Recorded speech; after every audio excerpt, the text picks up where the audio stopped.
homes Agustín i com els meus companys i companyes explicarem el treball de la cuina.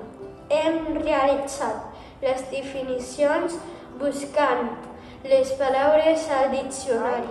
El treball i fet una descripció està feta per adjectius. La cuina s'utilitzava diàriament. Era el lloc on la família passava més temps. No havia llum ni aigua. Els aliments les guardaven a la pastera. Hem fet les descripcions del món. Destacava la taula al centre i les cadires al volcà.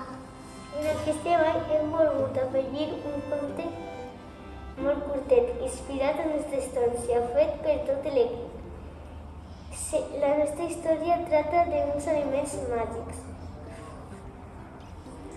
Molt interessant.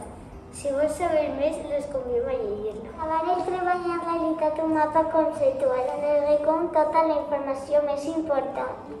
Les preguntes: com era la cuina, quins usos tenia, quins mobles hi havia, quins objectes havia.